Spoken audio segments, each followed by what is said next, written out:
আমার প্রাণপ্রিয় কলিজার বন্ধুরা, তোমরা সবাই কেমন আছো? আশা করি তোমরা এই গরমে একটুও ভালো নাই। এই গরমে তোমাদের মনকে শীতল করতে আমি আনিতা চলে এসেছি নতুন একটি মজাদার গল্প নিয়ে। আজকের গল্পটি শুনলে তোমাদের পাইপ দিয়ে ঝরনার মতো জল বের হবে। তাই গল্পটি শোনার আগে অবশ্যই হেডফোন ব্যবহার করো। আর হ্যাঁ, আগামীকাল আমি আমার ইমো নাম্বারটি তোমাদেরকে দিব। তোমরা সবাই আমার সাথে ভিডিও কলে কথা বলতে পারবে।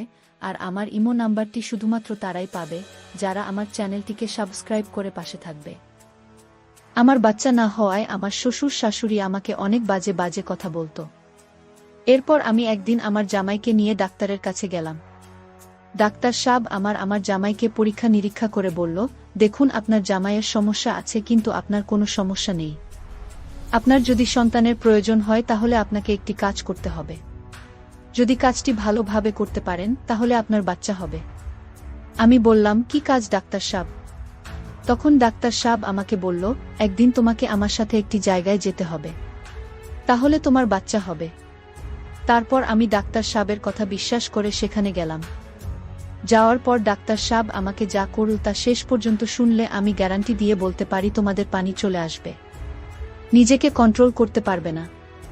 তাহলে বন্ধুরা, আর কথা না বাড়িয়ে চলুন গল্পটি শুরু করি। তবে গল্পটি শুরু করার আগে তোমাদের কাছে আমার বিশেষ অনুরোধ, তোমরা অবশ্যই আমার সামিয়া ব্লগ চ্যানেলটি সাবস্ক্রাইব করে পাশে থাকা বেল বাটনটি অন করে রাখবে, কারণ তোমাদের জন্য রাত জেগে অনেক কষ্ট করে আমি ভিডিও তৈরি করি। বন্ধুরা, আমি তাসনিয়া তানিস তুলি। আমি দেখতে খুব সুন্দর ও লাবণ্যময়ী।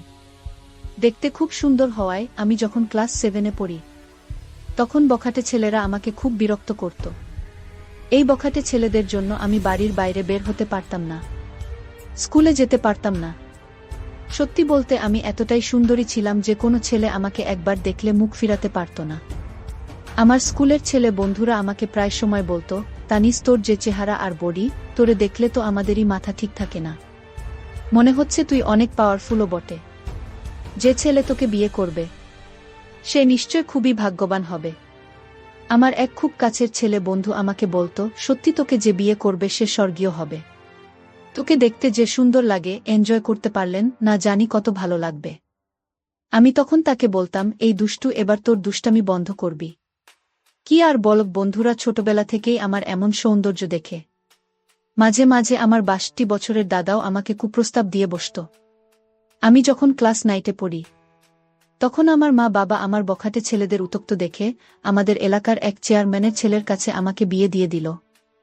বিয়ের প্রথম রাতে আমি খুব ভয় পাচ্ছিলাম, কারণ আমার চেয়ে 10 বছরের বড় ছিল আমার স্বামী। তার সাথে আমার কিভাবে কি হবে, আর আমি কিভাবে তার সাথে ম্যাচ হব?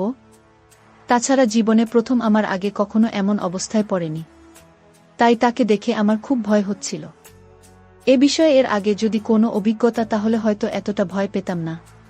অনেক ইচ্ছা ছিল এমন কিছু করার, কিন্তু বাবার কারণে সাহস হয়নি।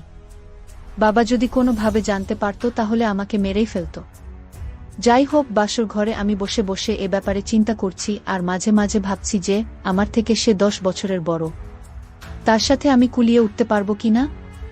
এ বিষয় নিয়ে চিন্তা ভাবতে করতে করতে হঠাৎ দেখি কে যেন আমার ঘরের দরজা খুলল। চোখ মেলে চেয়ে দেখি আমার স্বামী পুরো বাসর ঘরের প্রস্তুতি নিয়ে আসছে। আমার স্বামী দেখতে খুবই সুন্দর ও হ্যান্ডসাম, একেবারে জামাইয়ের সাজে এসেছিল। তাকে দেখে সেদিন আমার খুব ভালো লেগেছিল। সে রুমে এসে দাঁড়াতে আমি তার পায়ে ধরে সালাম করলাম। তারপর তিনি আমাকে তুলে বিছানায় বসিয়ে দিল। খুব ভাল লাগার মতো একটি পরিবেশ ছিল তখন। চারদিকে গাঁদা ফুলের ঘ্রাণ। জীবনে প্রথম এমন পরিবেশে আমার অনেক ভালো লাগছিল। তার কিছুক্ষণ পর আমার স্বামী আমার সাথে বাসর ঘরের আনুষ্ঠানিকতা শুরু করল।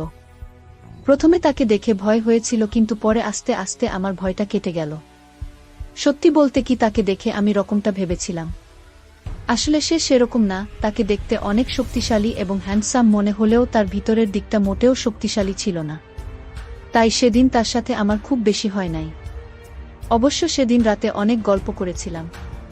আমরা গল্প করতে করে এভাবেই বাসর রাত আনন্দ করে আমাদের সময়টা পার করলাম। সেই রাতটি সত্যিকার অর্থে আমার জীবনের একটি স্মরণীয় রাত ছিল। খুবই মনোমুগ্ধকর রাত ছিল আমার জীবনে। আমরা সেই রাতে অনেক আনন্দ ফুর্তি করে আমাদের বাসর রাতের আনুষ্ঠানিকতা শেষ করলাম। এইভাবে আনন্দ ফুর্তির মাধ্যমে আমাদের দাম্পত্য জীবন চলতে লাগল। দেখতে দেখতে আমাদের দাম্পত্য জীবনের প্রায় 4 বছর হয়ে গেল। কিন্তু দুঃখের বিষয় হলো আমাদের এখন পর্যন্ত কোনো বাচ্চা কাচ্চার মুখ দেখা হলো না।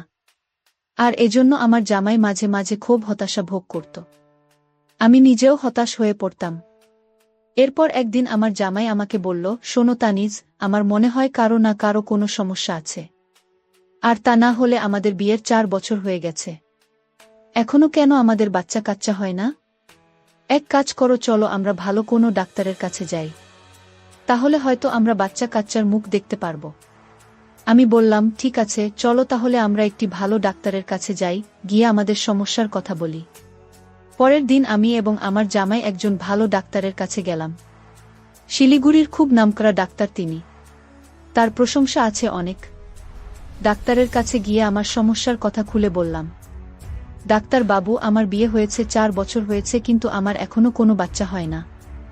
ডাক্তার বাবু, আমাদেরকে একটু ভালো করে পরীক্ষা করে দেখেন, কি সমস্যা, আমাদের কেন বাচ্চা হয় না? এরপর ডাক্তার সাহেব আমাদের দুজনকে পরীক্ষা করলেন। আমাদের দুজনকে পরীক্ষা করে ডাক্তার সাহেব বললেন, মিস তানিজ, আপনার স্বামীকে একটু বাইরে যেতে বলেন, আপনার সাথে আমার একটু পার্সোনাল কথা আছে। এরপর আমার স্বামীকে ডাক্তার সাহেব একটু বাইরে পাঠিয়ে দিলেন। এরপর ডাক্তার সাহেব আমাকে বললেন, মিস তানিজ, পরীক্ষার রিপোর্টে পরিষ্কার বোঝা যাচ্ছে আপনার কোনো সমস্যা নেই, কিন্তু সমস্যা আপনার জামাইয়ের। আর আপনার জামাইয়ের যে সমস্যা ধরা পড়েছে, আমার মনে হয় না যে আপনার কোনোদিন বাচ্চা হবে। আমার মনে হয় না যে আপনি কোন দিনও মা হতে পারবেন। তবে একটি কথা, আপনার যদি সন্তানের খুবই প্রয়োজন হয়, তাহলে আপনাকে একটি কাজ করতে পারেন। যদি কাজটি করতে পারেন তাহলে নিশ্চয়ই বাচ্চা আপনি আশা করতে পারেন।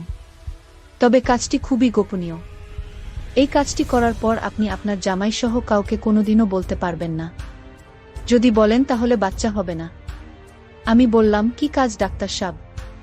তখন ডাক্তারবাবু আমাকে বলল, তোমাকে আমার সাথে একদিন একটি জায়গায় যেতে হবে, সেখানে গিয়ে তোমাকে একটি কাজ করতে হবে। আর সেই কাজটি তুমি সফলভাবে করতে পারো তাহলে তোমার বাচ্চা হবে। এভাবে আরও অনেক মহিলাদেরকে বাচ্চা দিয়েছে। আর তুমি যদি চাও তাহলে কেবল সম্ভব। আর মনে রাখবে, এটা খুবই গোপনীয়, এটা কারো কাছে শেয়ার করা যাবে না। শেয়ার করলে তোমারই ক্ষতি হবে। প্রস্তাবটি তুমি ভেবে আগামীকালকে আমাকে জানাবে। তুমি জানানোর পরেই আমি চিকিৎসার জন্য প্রস্তুতি নেব। আমি বললাম, ঠিক আছে ডাক্তার সাহেব, আমি আগামীকালকে আপনাকে জানাব। আর আপনি এখন একটি কাজ করেন, কিছু ওষুধ লিখে দেন, যাতে আমার জামাইকে আমি বুঝতে পারি। তারপর ডাক্তার সাহেব আমাকে কিছু ওষুধ লিখে দিলেন। আমরা ওষুধ খাওয়া শুরু করলাম। পরের দিন যখন আমার স্বামী কাজে চলে যায়, তখন আমি ডাক্তার সাহেবের কাছে গেলাম আর গিয়ে বললাম, ডাক্তার সাহেব, এবার বলুন আমাকে কি কাজ করতে হবে। এখন আমি একা এসেছি। তারপর ডাক্তার সাহেব আমাকে বলল, তোমার জামাইয়ের যে সমস্যা, তোমার জামাইয়ের দ্বারা মনে হয় না তুমি কোনো দিন বাচ্চার মা হতে পারবে। তুমি যদি বাচ্চার মা হতে চাও, তাহলে তোমাকে আমার সাথে বেশ কিছুক্ষণ সময় দিতে হবে, যেখানে আমি তোমার সাথে কিছুক্ষণ সময় এনজয় করব। তখন তুমি সাথে সাথেই বুঝতে পারবে তুমি মা হতে পারবে কি না। আর এই পদ্ধতিতে আমি অনেক মহিলাকে বাচ্চা দিয়েছি। তুমি যদি আমার কথায় রাজি থাকো, তাহলে তুমি আগামীকালকে আমার জয়রা বাংলো বাড়িতে চলে আসবে। তোমাকে আমি অনেক আপন মনে করে কথাগুলো বলেছি। আর এই নাও আমার মোবাইল নাম্বার। আসার আগে আমাকে একটি ফোন দিয়ে আসবে, ঠিক আছে? এখন তাহলে তুমি আসো। ডাক্তার সাহেবের কথাগুলো শুনে আমার মনে হলো যেন মাথায় আকাশ ভেঙে পড়ল। তখন কি করব কিছুই বুঝতে পারছিলাম না। আর এদিকে আমার বাচ্চা না হওয়ার ফলে আমার শ্বশুর শাশুড়ি থেকে শুরু করে আমার জামাইও আমার প্রতি খারাপ ধারণা হয়ে গেছে। আমার স্বামী কখন যেন কি করে বসে। আমি কি করব কিছুই বুঝতেছিলাম না, তাই খুব চিন্তায় পড়ে গেলাম। এখন আমার যে একটি বাচ্চার খুবই দরকার, তাহলে সবাই খুশি। তারপর ডাক্তার সাহেবের কথা শুনে আমি আস্তে আস্তে বাড়িতে চলে আসলাম। মনে মনে অনেক চিন্তা করতে লাগলাম, তাহলে কি আমি ডাক্তার সাহেবের প্রস্তাবে রাজি হয়ে যাব? যদি রাজি হয়ে যাই তাহলে তো আর কেউ দেখবে না, আর আমি তো মা হতে পারবো। মা হওয়ার লোভে আমি ডাক্তার সাহেবের প্রস্তাবে রাজি হয়ে গেলাম। মোবাইলটা হাতে নিয়ে ডাক্তার সাহেবকে ফোন দিয়ে বললাম, ডাক্তার সাহেব, আমি তানিজ, আমি আপনার প্রস্তাবে রাজি। এখন বলুন আমাকে কোথায় আসতে হবে? ডাক্তার সাহেব বললা, রাজি হওয়ার জন্য তোমাকে অনেক অনেক ধন্যবাদ। আসলে আমি তোমাকে একটি সন্তান দেওয়ার জন্য অনেক চেষ্টা করব। তাহলে তুমি আমার বাংলোতে চলে আসো। আমি তোমার জন্য গাড়ি পাঠিয়ে দিচ্ছি। তারপর ডাক্তার সাহেব আমার জন্য একটি গাড়ি পাঠিয়ে দিলেন। আমাকে নিয়ে চলে গেলেন তার জয়রা বাংলো বাড়িতে। আমি ডাক্তার সাহেবের বাংলো বাড়িতে গিয়ে নিজের চোখে বিশ্বাস করতে পারছিলাম না। এত সুন্দর বাংলোর রুমটা, এত সুন্দর করে সাজিয়ে রেখেছে, মনে হচ্ছে যেন স্বর্গীয় কোনো সুখ এখানে আছে। ডাক্তার সাহেব আমাকে তার একটি গোপন কক্ষে নিয়ে গেলেন। বন্ধুরা, ভিডিও মাঝখানে একটা কথা বলতে চাই। আমি তোমাদের আনন্দ দেওয়ার জন্য খুব কষ্ট করে ভিডিও বানাই, তাই তোমাদের কাছে অনুরোধ থাকবে অবশ্যই এই ভিডিওটি দেখে একটি লাইক করবে এবং সামিয়া ব্লগ চ্যানেলটি সাবস্ক্রাইব করে পাশে থাকবে। ও মা, সেখানে গিয়ে দেখি এত সুন্দর সুন্দর জিনিস, এত সুন্দর সুন্দর আসবাবপত্র, এত সুন্দর সাজিয়ে রেখেছেন। সেখানে গিয়ে আমার মনটা ভরে গেল, আর রুমের ভিতরে এত সুন্দর দেশি ফুলের ঘ্রাণ। কিছুক্ষণের মধ্যেই মনটা যেন আনন্দে ভরে গেল। আমার আনন্দে উদ্বেলিত অবস্থা দেখে ডাক্তার সাহেব আমাকে বলল, চলো তাহলে আমরা আমাদের কাজ শুরু করি। তারপর ডাক্তার সাহেব আমাকে তার ওখানে নিয়ে গেল এবং ডাক্তার সাহেব আমাকে বলল, তানিজ, এইখানে এই যে তোমার সামনে দেখো কিছু কোমল খাবার পানীয় আছে, এগুলো সব বিদেশি, তোমার জন্য বিদেশ থেকে অর্ডার দিয়ে এনেছি। এগুলো সব তোমার জন্য। প্রথমে তুমি এগুলো খাবে, খাওয়ার পর এই ট্যাবলেট খাবে, তাহলে দেখবে তোমার মধ্যে আলাদা একটা এনার্জি কাজ করছে। তারপর যদি তুমি আর আমি মিলে কাজ করি, তাহলে দেখবে 100% ভালো রেজাল্ট পাবে। আমি ডাক্তার সাহেবের কথা মতো এই ওষুধগুলো খেলাম। ওষুধগুলো খাওয়ার পরে ওই বিদেশি কোমল পানীয় খেলাম। খাওয়ার পরে দেখলাম আমার ভিতরে অন্য রকম কাজ করছে। মনে হচ্ছে যেন আমার ভিতরে ভিতরে চরমভাবে শক্তিশালী হয়ে উঠছে। আমার মন প্রাণে অন্য কিছু চাইছে। আমার গায়ে অন্যরকম ফিলিংসের কারণে কারো সঙ্গে নিতে চাইছে। ডাক্তার সাহেব আমার পরিস্থিতি বুঝতে পেরে ডাক্তার সাহেব আমাকে বলল, এই তো সময় হলো আমাদের কাজ করার। এখন যদি আমরা আমাদের কাজগুলো করতে পারি, তাহলে আশা করি 100% রেজাল্ট পাবে। এই বলে ডাক্তার সাহেব আমার সাথে এক ভিন্ন রকম আচরণে মেতে উঠল। ডাক্তার সাহেব যখন প্রথম কাজ শুরু করবে, তখন তার প্রস্তুতি দেখে আমি একটু ভয় পেয়ে গেলাম। তাকে দেখে আমার কাছে মনে হলো যেন বিদেশি কোনো এক পালোয়ান। প্রায় লাগাতার 2 ঘন্টা কাজ করার পর আমাদের মধ্যে স্বস্তি ফিরে পেলাম। কি ভয়ানক রূপ ডাক্তার সাহেবের! সেই দিন ডাক্তার সাহেব প্রায় সবকিছু লণ্ডভণ্ড করে দিয়েছিল।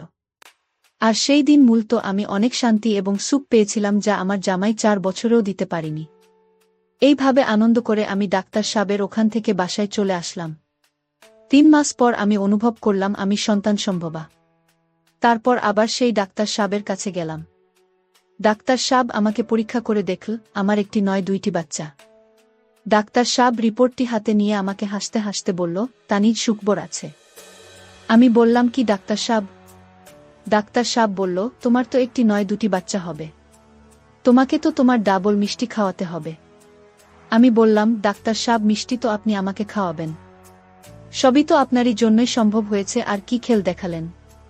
আমার জামাই 4 বছরে একটি দিতে পারল না, আর আপনি একদিনেই 2টি দিলেন। আপনি তো স্যার ডাবল সেঞ্চুরিও করে ফেললেন। এখন আপনি আমাকে মিষ্টি খাওয়ান। তারপর ডাক্তার সাহেব আমাকে রেস্টুরেন্টে নিয়ে মিষ্টি খাইয়ে আমাকে বিদায় করলেন, আর আমি বাড়ি চলে আসলাম। তারপর নির্দিষ্ট সময়ে আমার কোল উজাড় করে 2টি সন্তান হল, একটি মেয়ে আর একটি ছেলে। সন্তান পেয়ে আমার শ্বশুর, শাশুড়ি, জামাই এবং জামাইয়ের আত্মীয় স্বজন সবাই খুশি হল। তারপর যখনই আমার বাচ্চা প্রয়োজন হতো, তখনই ডাক্তার সাহেবের কাছে যেতাম। ডাক্তার সাহেব কাজ করে দিত আর আমার বাচ্চা হতো। এইভাবে এখন আমি 4 সন্তানের জননী। ছেলে, মেয়ে, শ্বশুর, শাশুড়ি এবং জামাই সহ এখন আমাদের খুব সুখী পরিবার। বন্ধুরা, তোমরা সকলে আমার জন্য একটু দোয়া করবে। হয়তো আমার জীবনে অতীতে একটি ভুল হয়েছে, আর এই ভুলের জন্য হয়তো আমার জামাই এবং জামাইয়ের পরিবারের লোকেরা দায়ী। আর তা না হলে আমার এত বড় ভুল হতো না।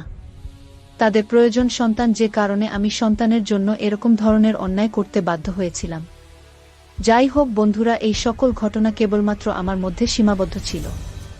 আমার জামাইয়ের পরিবার সহ কেউই বিশেষ জানত না। পরিশেষে বন্ধুরা, আমি তোমাদেরকে বলবো, তোমরা যারা আমার মতো এরকম ধরনের সমস্যায় আছো, তারা কখনোই নিজের দোষ অন্যের উপর চাপানোর চেষ্টা করো না, তাহলে ভালোর চেয়ে খারাপ হয়ে যাবে, যেমনটি হয়েছিল আমার জীবনে। সত্য বলতে বন্ধুরা, এই দুনিয়াতে সন্তানের পিতা মা ছাড়া কেউ জানে না। বন্ধুরা, আজকের গল্পটা এখানেই শেষ করলাম।